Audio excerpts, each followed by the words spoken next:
What's up, people? Joe Winko here, your favorite Hawaiian guy, and here's my next episode of Joe Winko Talk. So, this is going to be a very gloomy and personal episode of Joe Winko Talk. Not nearly as gloomy as some of the other stuff I talked about, but it will be very personal, and I will be speaking my mind and being completely honest, probably a tad bit too honest. But I just really wanted to get this episode out there. But first of all, before I get to what I'm going to be talking about, I just want to show you guys this candy corn. I have it every single Halloween, so I figured, well, it's not Halloween yet, tomorrow it will be, but I can't do anything for Halloween because I'm too old to go trick-or-treating, so much for that. I usually would be much more excited by now.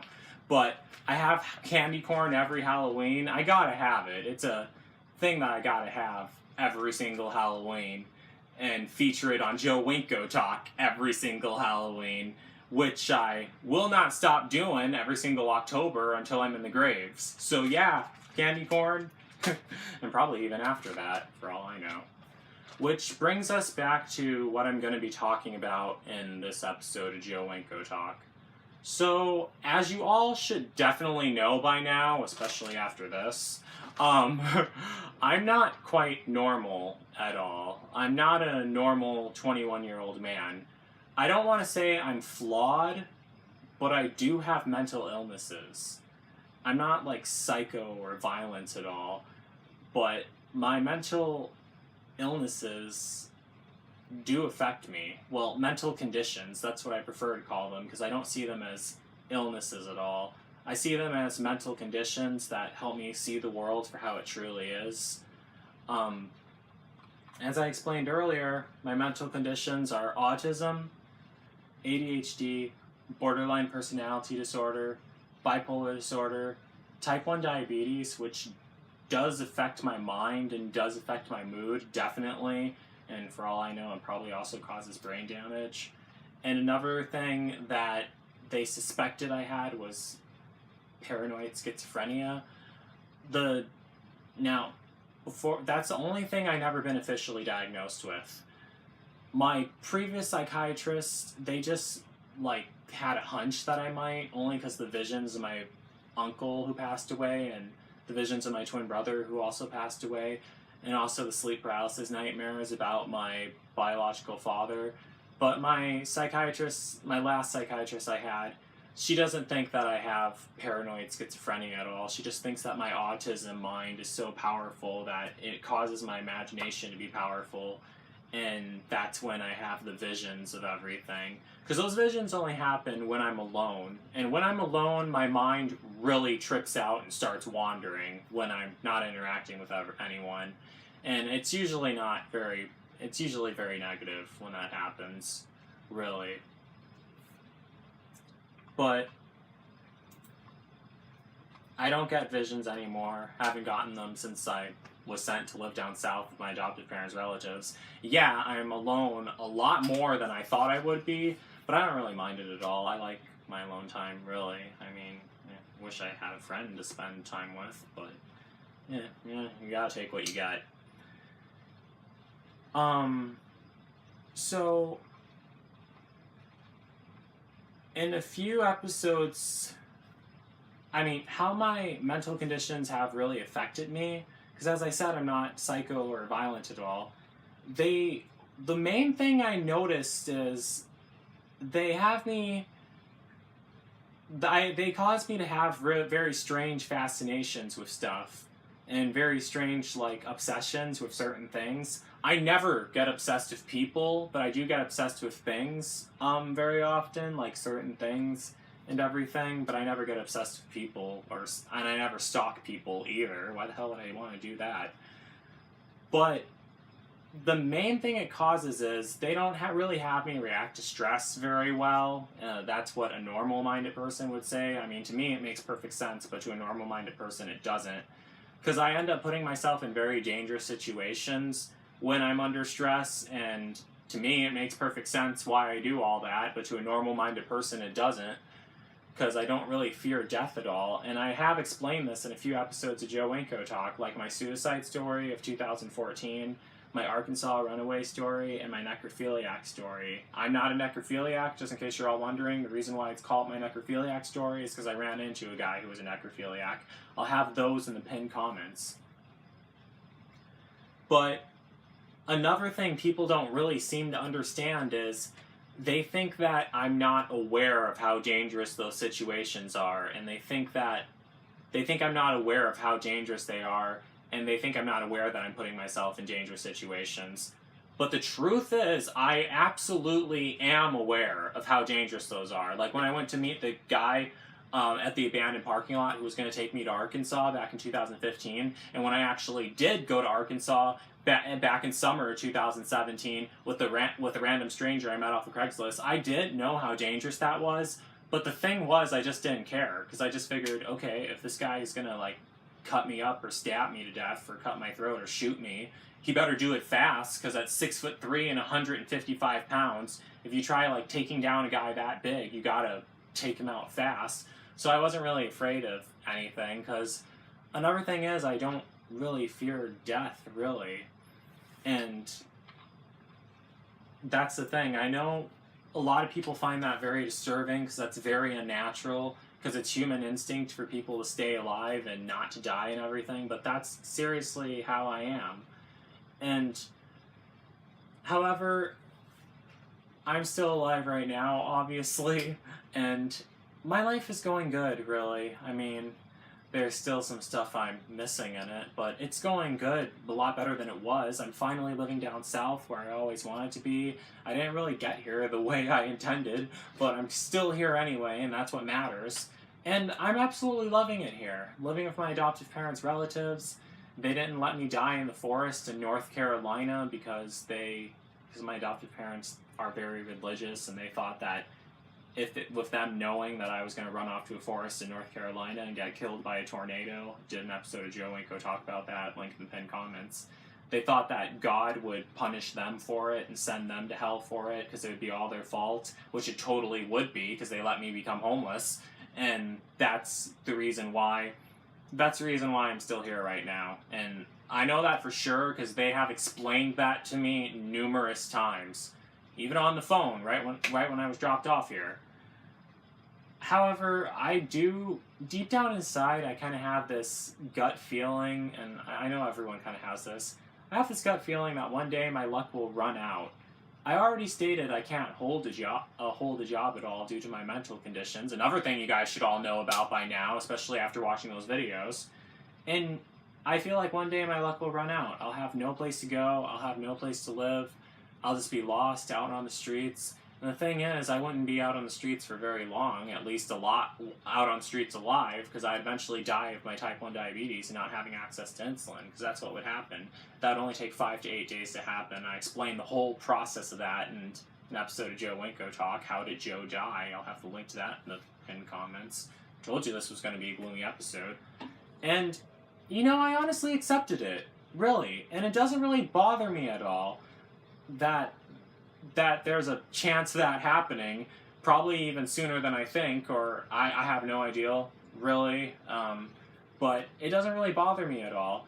I'm not gonna lie, it does make me feel a tad bit uneasy. I mean, because it's human instinct to feel uneasy thinking about that, and I'd really rather have it not happen. I'd really rather have things work out all the time, but you know, I'm not gonna stress myself out over that, and just not going to think about how things will change and everything. Let's get to the point of this video now.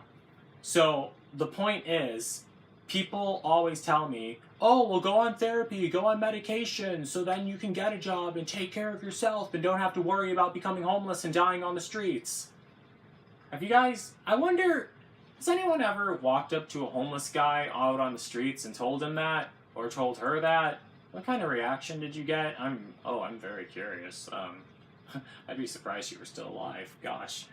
Because most people on the streets who are homeless are mentally ill. Same as myself, really. And, well, I'm not homicidal, but some of the serious mentally ill people are. But I'm not homicidal at all. I don't have the guts to be at all, because that's that's really fucked up and weird. I remember last year, before my adoptive parents were going to be sending me down south to live with relatives, before I knew about that, and before they were going to, when they were just going to have me become homeless, I was looking for a friend online to come live with. I posted videos on YouTube of me asking about that.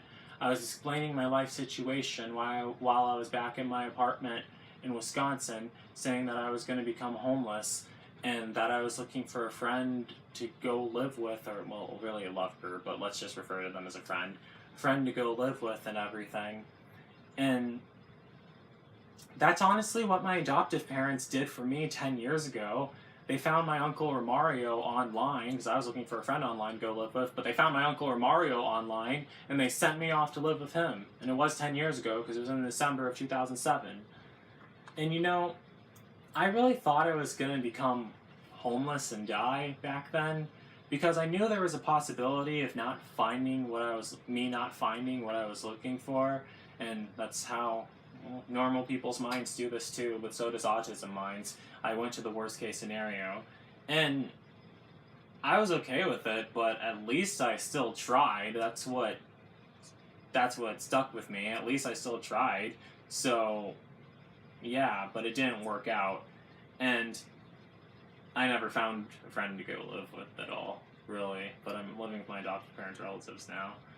One person online discovered that I was looking for a friend to go live with, and they told me, oh, so you're going to be moving in with someone with an untreated mental illness?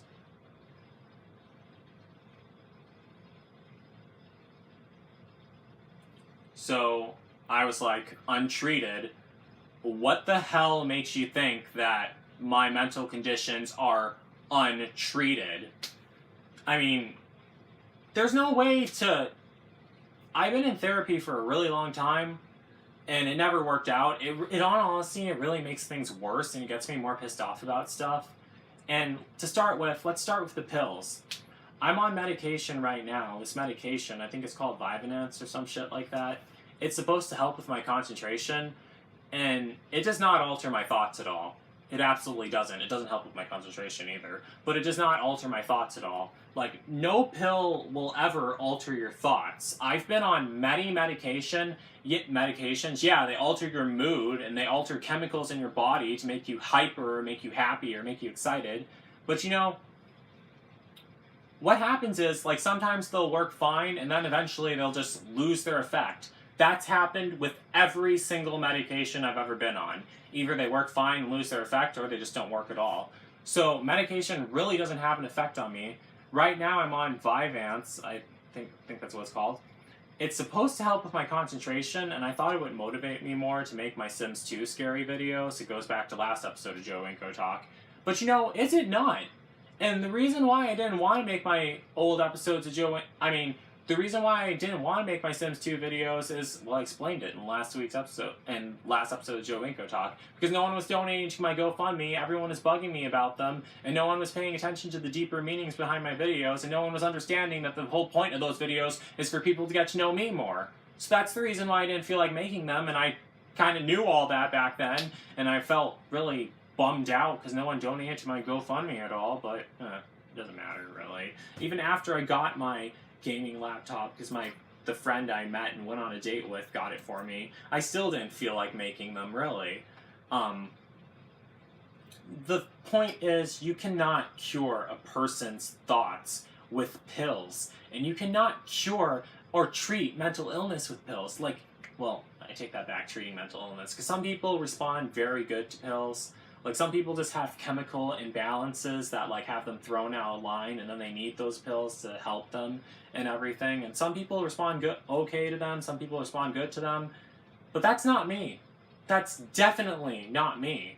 And no one knows myself better than I do. Oh, fuck yeah. Trust me, I definitely know that. No one knows myself better than I do. And I am bipolar, but I don't freak out and attack people at all. The whole thing of me being aware of it, the whole fact that I'm aware of all those mental conditions and aware of all of them, that's what, it helps me to some extent. It definitely does. Because I always kind of knew I was bipolar before anyone else did. I knew long before anyone else did. When I said, I think I might be bipolar, they'd all just laugh me off and say, oh no, you're not bipolar, you just have mood swings. Needless to say, 2 psychiatrists diagnosed me with bipolar disorder. And ADHD, that's another thing I definitely wasn't surprised about.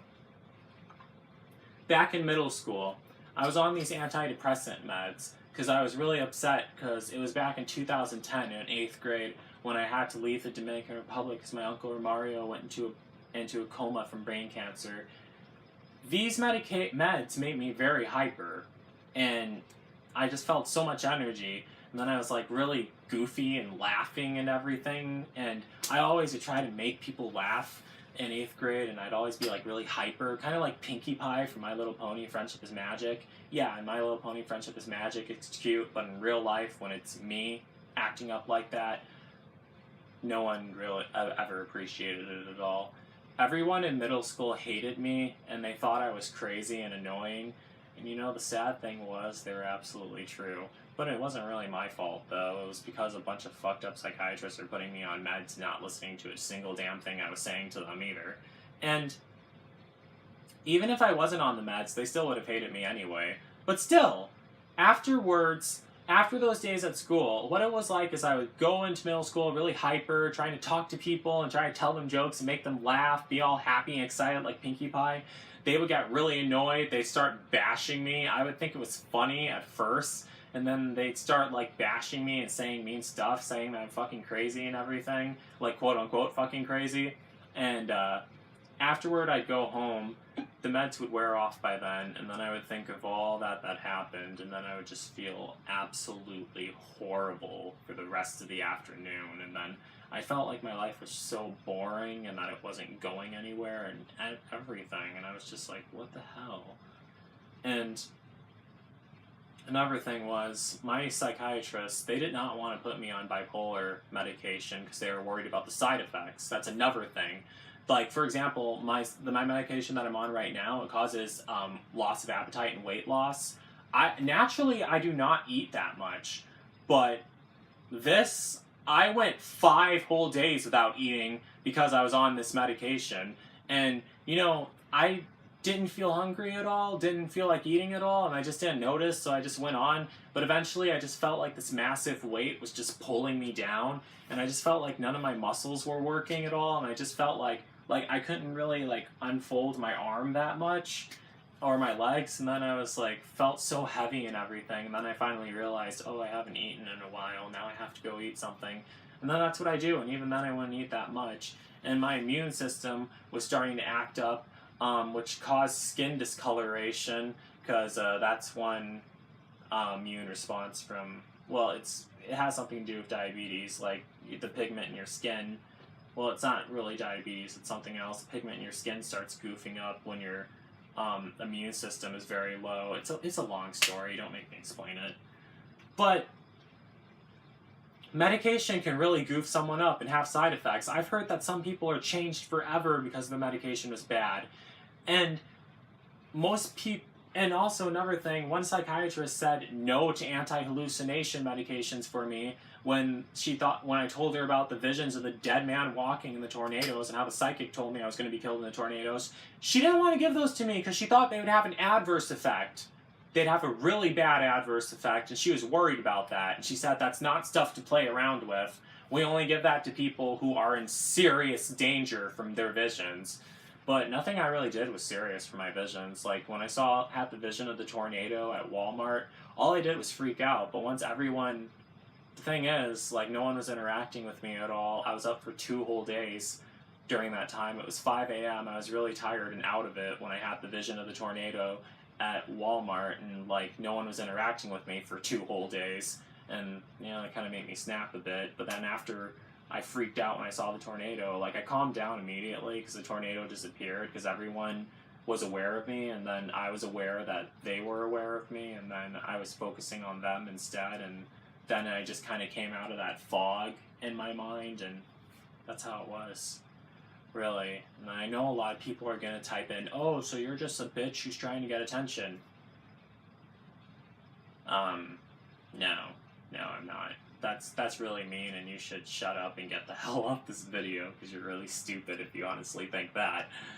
But that's another thing.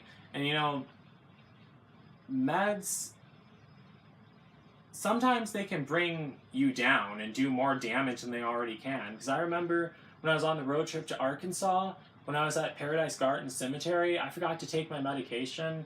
Well, I didn't really feel like taking it, and you know, I started felt really uneasy. I was aware of it, and I knew it was because I didn't take my medication yet, so it wasn't that bad, but I felt so uneasy, and you know, I started thinking, gosh, it does more damage not taking this than taking it? What the hell is up with this? And I felt that way while I was at the cemetery in Arkansas, the Paradise Garden Cemetery. That's why I didn't, which was also a gloomy place, that's why I didn't really seem very lively in that video, really. Well, it was a sad place too, but in combination with that, it didn't feel good. I eventually did take it afterwards. The thing is, I don't want to swallow pills. So, I don't like swallowing pills, and I don't like taking them. I hate to swallow pills, because they're not like candy at all. If they were like candy, then I would be more than happy to take them. But no, they're like plastic, and all these, like, grains and I don't know what it is, like these not nutrients, what the fuck is that stuff? All this powder stuff like grounded up in the pill, and you have to swallowing plastic and gulping it down. I don't like doing that. I really don't. And people always say, oh, well, you just need a different medication. Just keep trying one until you get a new one. You can't keep doing that, because that stuff leaves effects on your body. And that's fucking sick, so I have to use myself as a fucking guinea pig and experiment on myself? I don't want to fucking do that. That's sick. And you know, it's almost like a platitude, really, when people say, oh, you need meds and therapy. That's what I hate, because it's overused. It's like, oh, well, just use meds and therapy. No, that doesn't help everyone. It does not help me. There's probably a whole bunch of people who it obviously doesn't help. But it helps some people, maybe. But it doesn't help everyone. And it makes me so mad when people tell me that and they say, you need help. But if by help, you mean a friend to keep me off the streets and out of the graves, then yeah, I agree with you, I do need help then. But if by help you mean like go see a psychiatrist who's getting paid to talk to you, who really doesn't want to talk to you at all, or a therapist who really doesn't want to talk to you at all, or doesn't understand any of your damn issues, or who's trying to shove meds up your ass and down your throat that might fuck you up even more, no. That's the stupid and sickest thing ever. It's like they're brushing it off to the side. No, that doesn't work. Really. That's stupid. And let's get back to therapy. I've been in therapy for a very long time. I started therapy in 2010 when I was 14 years old. Let me just tell you this, from my perspective, therapy is not good. I hated all my therapists, because they're all so fucking stupid. The first one, she was trying to tell me that I should, because I was really depressed back then, because I missed my uncle, and I wanted to be back with him again because he passed away, and I was so sad. And well, he didn't pass away; he was in a coma. And you know, she was trying to tell me, oh, because I was talking about wanting to die back when I was 14. She started telling me, oh, well, you should love yourself and say that you deserve a long, happy life.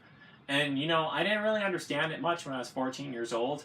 That's not the reason why I was thinking about death. It had nothing to do with me hating myself. It was me hating everything around me, not myself. I wanted to ditch this world because it was boring, people were mean, there was nothing interesting here, there was nothing good here at all, and I just wanted to ditch it. Well, even if there was anything interesting, I didn't have access to it at all, and had no way to get access to it at all, and I just wanted to ditch everything and leave. I even discussed that in my Reasons Why I Think of Death a Lot episode of Joe Winko Talk, which people were afraid to watch for some reason. I have no fucking idea why. And it had nothing to do with myself. Yeah, I love myself, but I see death in a different perspective. That's what people aren't understanding, because death happens to us all, young and old. And they always think of it as some terrible, terrifying thing. No, it's natural. It happens to all of us.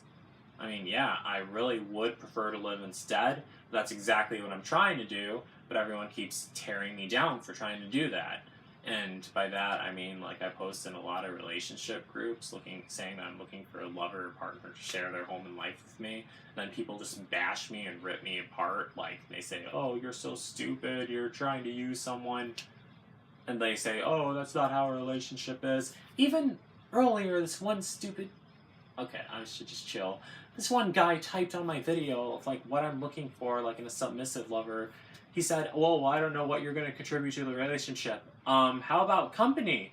How about someone to stay at home and beat up a burglar if they try breaking in? How about someone who doesn't want to go out to bars or nightclubs, or someone who can give you ideas on places to take road trips to and fun adventures to take? How about a co-pilot passenger? Well, not literally a passenger, a co-pilot. How about a co-pilot who's accompanying you on all of your road trips and on all of your business meetings or whatever you want to call it, who's telling you, okay, you can turn right here and using a GPS and navigating you everywhere. How about that? Or even, how about a need to be satisfying a need to be needed? Like, if you feel like, oh, I should help someone out, and like, if you're feeling down, you're like, oh, I shouldn't be here anymore. But no, wait, Joe's here. Joe needs me. Can't ditch him like that.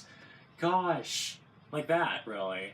Not sure if that really made much sense, but if you guys think about it enough, it really should.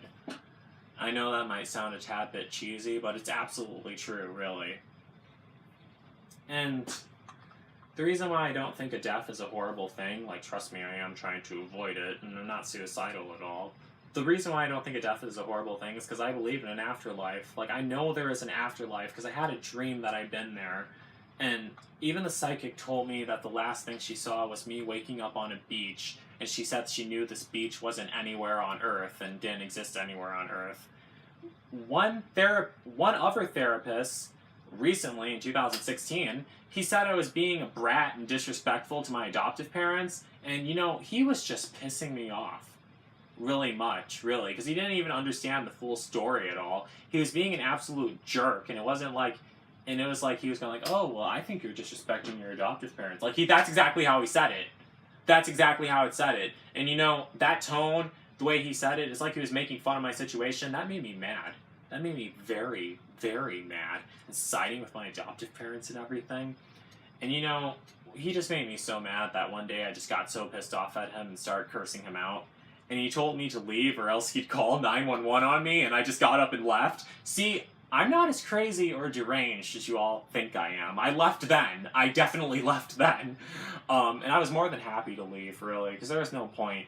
Because, if a therapist is supposed to make you feel better and you're getting pissed off and cursing them out, what's the point? That's not getting anywhere. That isn't. So I stopped seeing him. Later on in 2016, early 2017, I had another therapist. She was this young 25-year-old woman, only a couple years older than I am, gosh. And it was in 2016. Like, I was mad because it was when I was put out into my apartment by my adoptive parents, and my adoptive parents put me through a lot of fucked up stuff, like, during that time. And I was really mad at my adoptive mother, and I wanted to tell her everything I was mad at her about because she wouldn't listen to me at all, and it pissed me off. And it's like she was slamming the door on my face. Not literally, but, well, not in this case, not literally. She has done that before. My adoptive mother was abusive back when I was little.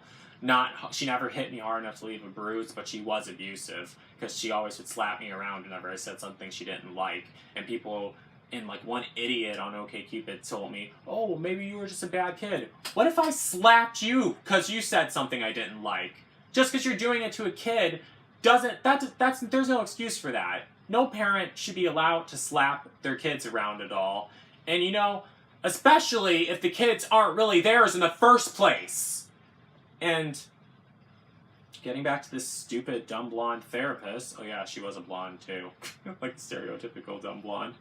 I told her that I wanted her to call my adoptive mother, and I thought that maybe she could get my adoptive mother, and I could just tell my adoptive mother everything that I was mad about and everything that was on my mind. Then I would just let it all out because I just wanted my adoptive mother to know the anger I had towards her. I just wanted her to realize the anger I had towards her and how much she fucked up. That's what I wanted her to realize. And she just keeps cowering away like a cowardly bitch. That's what my adoptive mother did. And you know what this therapist said? She said no. She said that it was all coming from me. What the fuck? So you think I just got pissed off at my adoptive mother all by myself? Obviously she did something to trigger that. Because I don't just get pissed off at someone for no reason. It comes from somewhere. It always comes from somewhere. And it pisses me off that people are blaming me for it. And you know, she said, oh, well, you should practice mindfulness, meditation, take your mind off of it. What the fuck? What the fuck is mindfulness? She was doing this mindfulness, and I just decided to humor her. Something she should have done, but apparently I was doing it instead, and I just humored her, and I said, okay, I'll practice your mindfulness, and listening to these tapes, and said, oh, feel all the blood running down your toes and through your body, be aware of the chair you're sitting in. This guy talking in a British accent, and you know, after a while I thought it was the dumbest thing ever, and it wasn't working. It helped only a little bit, but like the medications, after a little while it wore off and it didn't really work at all, and I was really mad. And you know, I was still mad about it because she wasn't calling my adoptive mother and having me talk to her at all. And then, you know, she just threw this in my face during one session. She just told me flat out, don't think about your adoptive mother. I know you're financially dependent off of her, and I know you have to think of her, but just don't think of her that way. Okay, to start with, it's my adoptive dad that makes the money, so I'm not really dependent off my adoptive mother at all. So she's inaccurate about that, but I still don't like my adoptive dad either. He also makes me mad. And second, did she really have to throw that in my face? What was the point of her throwing that in my face? What reaction did she think she was going to get from that? Now, I talked to her the next meeting, and you know, I was just being honest with her, the same voice I'm talking in right now, and I said that I didn't like what she said, and I said that it really angered me and it really upset me because I went home that night and was thinking about it all day and it pissed me off. And she said, you're just not liking it. She had a bit of an attitude when she said this too. She said, you're just not liking it because it's the stuff you don't want to hear. Yeah, that absolutely is true. It is the stuff I don't want to hear. But what the fuck is telling me it going to do? You think that's gonna make me all... You think it's gonna be like, oh, she's right. What does she think? Does she think I'm gonna change it? Does she think I'm gonna be able to change it? No. That's not gonna magically make me be able to hold a job or any of that. And it just pissed me off. And like, what does she think? That's not gonna change anything. You know, in all honesty, it has an adverse effect, really. It's kind of weird how my mind works, but it just like, it doesn't make me want to do anything. It just makes me get even more angry and more mad. And it pissed me off for saying that, especially of her talking in that attitude and getting that attitude, saying the stuff you don't want to hear. What's the point of... And that's not the first time I heard it. I heard people say, oh, well, the therapist's just telling you stuff you don't want to hear. Yeah, they're telling me stuff I don't want to hear, but that stuff's not helpful at all, and it's not going to do jack fucking shit, and I can't change anything about it. And you know, I don't really care, really. But it pisses me off, really. And you know, she was just fueling the fire.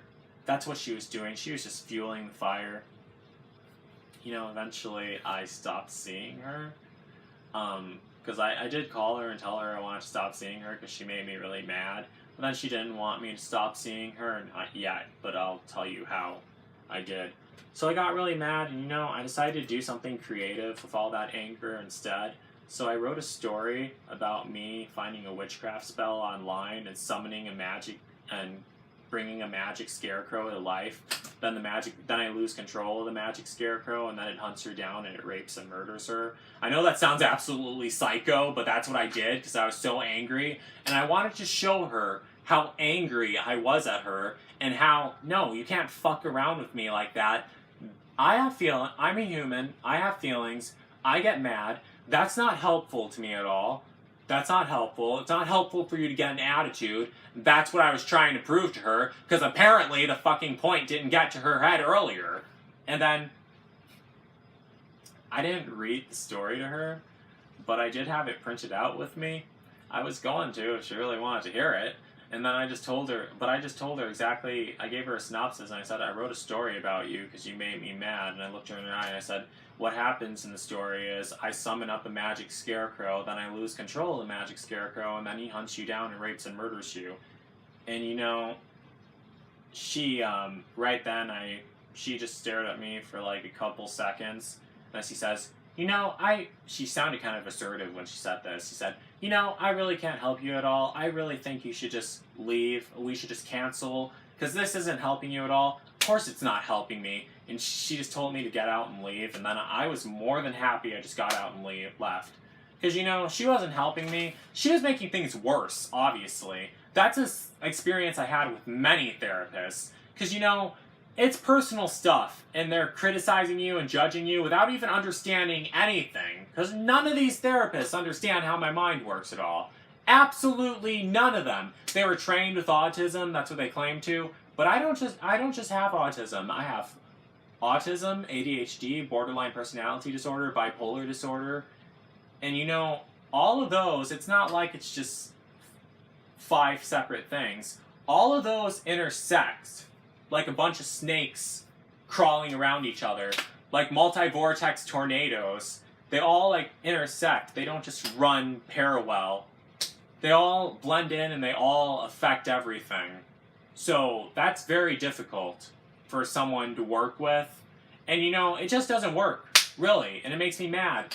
My next therapist I had after that, he was an idiot. I did not like him, but I had to go to him for 1 session so I could start getting on the medication. He was really arrogant. He had this fake smile and everything, and he said, oh, well, you should eat healthy. That'll make you feel better. And then I was like, that's what you had. Oh, God, he was making me so mad. And just from that, really, because I had enough by then, and I said, how am I going to eat healthy? All right, if I walk inside Walmart, what am I going to get to eat healthy? And he said, well, whatever looks healthy. That's how he replied to me. And I was just like, am I living in the fucking Twilight Zone? This guy just did not answer my question. He did not answer my question at all. It was almost humorous, but in all honesty, it really wasn't funny. So, you know, I don't want to see a therapist. I really don't want to see one. Because, you know, it's just as much, they make just as much sense as a bunch of bastards and bitches online hating on me and bashing me because I can't hold a job due to my mental conditions. And, you know, I'm not ashamed of that at all. I don't really care, really, because, you know, I actually like the way I am, and I really don't want to change the way I am. And, you know, I don't want to talk to a therapist, and there's no reason for me to talk to a therapist, because they also try to sweep things under the rug. Like when I was talking about the time when I almost ran away to Arkansas forever. I like talking about that story, even though it's really gloomy. This may sound really tripped out and weird, but I actually like talking about that story when I tried running away to Arkansas forever, and I actually kind of find it entertaining. But it's like, I think a lot of gloomy thoughts, but those thoughts all entertain me. I'm perfectly comfortable with all those the gloomy stuff going on in my head. It's all entertaining, and you know, I like the way I am. I don't want to change it at all. I like the way I am. And I don't care what people say. You can tell me, oh, you have serious problems. I had people tell me on the Satan worshipping website. I was only on the Satan worshipping website. I don't worship Satan at all, just letting you all know. I was just on there because I was an outcast, and they seemed like a bunch of outcasts, and I felt like I'd fit in with them. I've been told by people that I was the bravest person ever because the way my mind works. I've been told by people I was the smartest person ever based on everything I said. And then there's other people who told me that I was a coward and that I was a fucking freak and that I was fucking stupid. So that just shows you how different people are and different people react. And it's really, you can't, which one am I going to listen to? I'm pretty sure you guys will answer that better. I'm pretty sure hopefully you guys are smart enough to answer that. You know, because there was even one man, the man who was going to take me to the forest in North Carolina because he knew I didn't want to die in Wisconsin. He was a very nice man. He took me camping. He took me on a road trip to Alabama. He was the one who brought me to the Waverly Hills Sanitarium. We didn't go in and do a tour because we didn't book a tour at all, and I was too broke for one, and I didn't think he'd pay for me to take one. I didn't ask him at all, but I wonder if he would have. But he didn't take me to do a tour there, that video I did at Waverly Hills. And he was really nice, and he took me down to Alabama to meet his parents who lived on a farm and everything. They had cows, and they had chickens, and they were so cute. His parents were really nice, and they seemed really normal. But it was kind of awkward that he was taking me down there, and he didn't say this to them, like, this is the boy I'm going to leave out in the forest to die because he's going to become homeless and have no place to go to. And he didn't say that to them, obviously, and it didn't seem like they were aware of that either. But that didn't happen because now my adoptive parents sent me down south to live with my adoptive parents' relatives, so I don't have to worry about that. And he kind of stopped talking to me after a while because I kind of lost touch with them because I told him I didn't have to go to the forest and die because my adoptive parents were sending me down south to live with relatives. And I tried getting back in touch with them, but I haven't heard back. It's like he kind of like disappeared, really. I'm still looking for a friend to take me on long road trips to all the places I wanted to go to. Planning on redoing an episode of Joe Winko Talk about all the places I wanted to take road trips to. And that's what I'm looking for, and that's truly what I want, really. Like a lover and partner who would share their home and life with me and who would take me on long road trips. Because, you know, I would talk about gloomy stuff, but I'm not one of those people who, like, mopes around and like, cries and go, like, oh, I almost died in Arkansas. No, the reason why I talk about that is because I think it's fun and entertaining to talk about in a really twisted and gloomy way. And I think it's interesting, too, and I want to get my life story out there and share it, but I don't talk about stuff like that all the time. There's plenty of happy stuff I talk about. And, you know, a lot of people tell me, and, you know, a lot of people don't even get where I'm coming from, really. Like, for example, there was one fucking idiot who typed on my videos, oh, grow up and get a job. Even, like, grow up and get a job. Even after I explained what happened when I did have one. Like my suicide story for 2014 when I tried running away to Arkansas with a necrophiliac. After all that, they're still telling me that, and I was like, okay, these people aren't getting it. That's one idiot who commented on my videos on YouTube. They are a fucking idiot, and I hope they get killed by a tornado, because they deserve it, and I would be absolutely ecstatic if I found out. Well, I don't know them anyway, so I wouldn't really care, but they weren't. I do know that they weren't a nice person, judging from that one comment I got from them. I know that's kind of evil, but it is what it is. And then they say, oh, why don't you just make money off your YouTube videos? I already explained that in another episode of Joe Winko Talk, and I have the link to that in the pinned comments as well. And even if I did, it wouldn't be enough to live off of. I'd only be getting at most $100 a month. You can't live off $100 a month. And then they tell me, well, go on pills and therapy and medication and you need help. And I'm explaining why that is a stupid and faulty solution in this video right now. Because, you know, I don't need help, really. Everyone has their own insecurities, and then one fucking idiot on Reddit told me, oh, you don't need a relationship, you need therapy, you need help from a counselor. Well, everyone has their insecurities. Everyone does, whether they hide them or they're open about them, just like me. At least you know all of mine. Now you do. Yeah, you definitely do. I say so much in these episodes. So what? It doesn't really damage everything. Like, I was happy when I was living with my Uncle Romario in the Dominican Republic. I had gloomy thoughts back then, even before I went to go live with him, because my best friend was murdered in 2006. And I ran away to Chicago, where I actually did run away to Chicago, where I almost died when I was 10 years old. So I had gloomy thoughts back then. Well, and I talked about those with my Uncle Romario, and he thought they were interesting. He thought they were sad. He was glad I didn't die at all, but he still thought they were interesting, just like I did, and he seemed intrigued by them. And, you know, I didn't mind. And with my lover I had back in 2013 was the best year of my life. So that's when I was with my lover and partner. But they passed away of a heroin meth overdose. I didn't know they were using drugs until after they died. I was only 16 years old back then. I didn't know much about that stuff. But even they knew about my gloomy life experiences and everything in 2013, because even back then I had gloomy life stories to tell and everything, and they were intrigued by them, and it wasn't like I was bringing them down, because I don't want to like bring people down with all the stuff I post, because it's about myself anyway, it's not about anyone else, and it wasn't an issue. It was just part of me and part of my life, and it happened. So getting back to therapy, they tell me I don't need friends, I don't need a relationship, I need to see a therapist instead.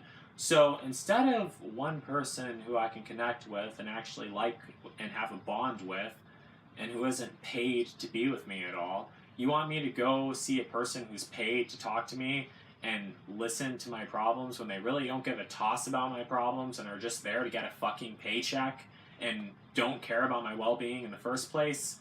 How fucking stupid does that sound? That sounds so goddamn retarded, even more retarded than I've ever been. I honestly feel like I'm living in the Twilight Zone, and this all goes back to, you remember when I said that I'm not ashamed of my mental illnesses and that in a twisted way I'm actually proud of them? You know, that does make me proud of them. Because, you know, if that is how a normal human mind works, then I don't want them. And I don't really say this very often, but I'm pretty sure you guys know about this. But you know, because of that, people are so goddamn stupid, people are so goddamn mean, judging me, bashing me on the posts and my relationship groups and everything on Facebook. And I don't want to contribute to society at all. And you know, those comments, that ignorance, that stupidity, that just engraves it even more, and just engraves it even more, and just engraves it, and it's already engraved deep enough, but they're just engraving it so deep. I don't want to be another drone. No, I don't care if I meet anyone's standards. I don't care if I meet any standards, and I'm glad I don't meet their standards, because that makes me feel proud. That makes me feel proud of how I am. Everyone hates me for going on SSI and disability, and you know, this is going to be really morbid and really gloomy, but everyone hates me because I'm trying to get on SSI and disability. I know it comes from taxes and everything, and everyone hates me because of that, because they think, oh, well, we have to work, why don't you have to? And, well, you know, I just tell them, you know, if you hate on me so much for going on disability because I can't hold a job due to my autism, ADHD, borderline personality disorder, you know, why don't you go write a letter to Congress and try to pass a law to have mentally ill people put to sleep then? Why don't you just go ahead and do that? Then you won't have this problem at all. At least not from me, and at least from a lot of other people. Things would be very different well, not that different, but things would be quite different then.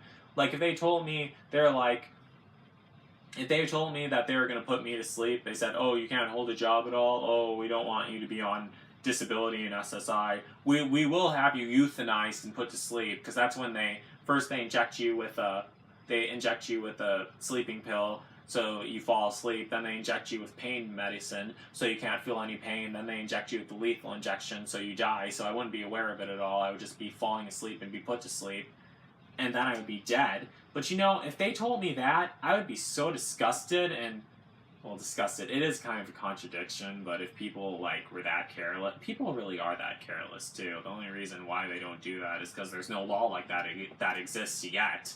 Like, I'd be so done, and I would just say, you know, I am so ready. And, you know, I would honestly be one of the first people they would put to sleep. Like, don't get me wrong, I'm not suicidal. I do prefer to live and keep living down south because I love it here. But, you know, if I couldn't have that, then I would, and that option to be put to sleep was there, and I couldn't have this, then I would say, okay, you guys can put me to sleep, I don't care. You know, even in my apartment in Wisconsin, even if I could have stayed there, like, longer, let's say I could have stayed in that apartment forever and never became homeless, I still would have ran off to the forest in North Carolina in October, because I always hated Wisconsin, I was miserable there, and I wanted to leave forever. I still would have ran off to the forest, where I would have been alive for 3 whole days without food, water, and insulin, and then I would have been killed by the tornado. And I wouldn't care, because I didn't want to be in that apartment anymore, and I don't miss that apartment anymore, because it was in a bad area. It was right across the street from where the MySpace horror story happened. And getting back to being euthanized, like, sure, like, if that option was available and I had no other place to go to and everything, and if I couldn't, and I can't hold a job at all, and they said, oh, we'll put you to sleep then because of your mental illness, sure, I would take it. But, you know, I wouldn't want to die in Wisconsin at all. And I'm sure they would humor me on that. And let me show you the definition for humor me. It means to, let me look it up 1 second. Humor definition. I mean the verb humor, not the noun humor. Okay. Oh, oops, I spelled it wrong. Humor. Gosh. Okay. To comply with the wishes of someone in order to keep them content, however unreasonable such wishes may be.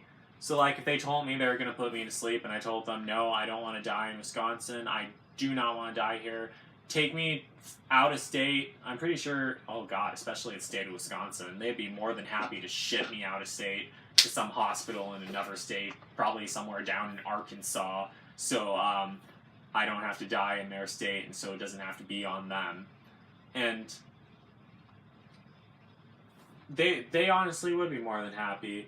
And I've actually, this is going to sound even more gloomy, it might seem a bit controversial, I've actually been looking into how to pass a law like that in real life for mentally ill people to be given the option to be put to sleep, only if they want to, and only if there's nothing going for them, and only if there's nothing else for them, and no one's going to help them at all, kind of like how I almost was, how no one was going to help them at all, and if everyone was just leaving them for dead, for an option for a mentally ill person to be put to sleep only if they want to, and only if they considered it and thought it out well enough. I don't know how to pass that law, though. I tried posting about it online, seeing if a lawmaker or someone in law school could help me, but I don't know how to go about that, and if anyone could help, just leave a comment in the description telling me how I can go about trying to pass that into a law, because, you know, I think we should have that law, because there's already 7 billion people on the face of Earth, and in 200 more years, there's not going to be enough crops to feed all the people on Earth, because there's going to be so many, and it would just be another way of God to control the population, which is kind of weird, because I'm not going to have any children anyway, but still, it would be a way for him to. And it would be, another thing is, it would be very simple and very easy for me, because I wouldn't have any family members hugging me and telling me goodbye at all, if they're going to put me to sleep.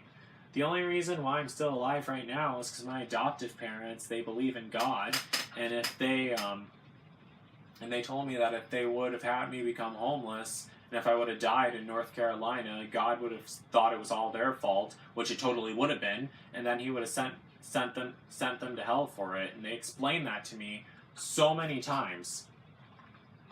However, if it was the law for, where you can allow a mentally ill person to be put to sleep and everything, and, like, if they knew it was, like, my decision and everything, they'd be all for it. They'd be like, it'd send me straight to Arkansas and be auctioning my stuff off. I can just see my adoptive mother doing that right now. However, the only way you can be put to sleep is if you commit a very violent crime. So they have no problem doing that if you're a homicidal maniac, lethal injection. They won't do it to a person who hates the world and wants to ditch everyone and leave, or a person who's, like, tired of this world and has absolutely nothing left for him. But if you become a serial killer and butcher a whole bunch of people up and kill people, they have no problems putting you to death. Yeah, it takes a little while to be put to death, but they do it. It happens within 10 to 15 years, sometimes even much shorter than that even. That's probably a grossly overestimate. And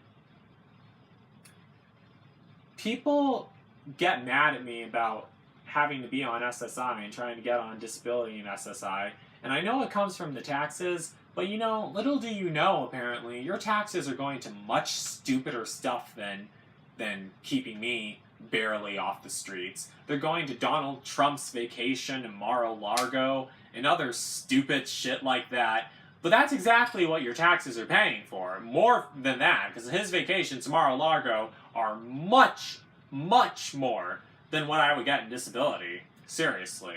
Oh gosh, yeah. Gosh, wish they could give me vacations in Mar-a-Lago, but that ain't gonna happen. unless I find a friend to take me on a vacation to Mar-a-Lago. And people always tell me, oh, you don't need to be on SSI, you're not crippled or anything. Well, my diabetes is a bit crippling. I can still use my limbs, but trust me, it takes a toll on your body, especially after 10 years. I don't even want to know what the next 10 years are going to be. So you're basically, but when people say that, you're basically telling me that I should die instead and that I should be dead instead. Like, what exactly are you telling me? Like, I am going to keep trying for SSI and disability until I'm in the graves. Literally, going to keep trying until I'm in the graves. It's either, the choice for me is either SSI or death. I prefer not to die, but if death happens and if I don't get accepted in time and if all else fails and nothing in like my adoptive parents' relatives, they don't want me to go live with them anymore and they kick me out on the streets and I'm all on my own, I'm not going to go to a homeless shelter. I'm not going to go to a fucking homeless shelter. No way, because you can't even stay at those very long. Then I would have to die then, and I wouldn't care at all because I have more friends in heaven than I do on earth, really. Cassandra Gellicke, Patricia Ann Miles, my uncle Mario, my friend who was murdered in 2006, his name was Brady, and my twin brother, even my twin brother Crystal. My twin brother. I read another thing that when one twin feels pain, the other one feels it. It's twin telepathy. I don't know how to pronounce it. Like when one twin gets scared, the other one gets scared, even if they're far apart or something. You know, and my twin brother is dead. He was murdered by my biological father. And you know, part of me also feels dead too. Part of me always felt dead, really. I can't really explain it, but part of me does, really. But you know, I'm doing just fine. Just fine. All the way to the end, I'll be doing just fine.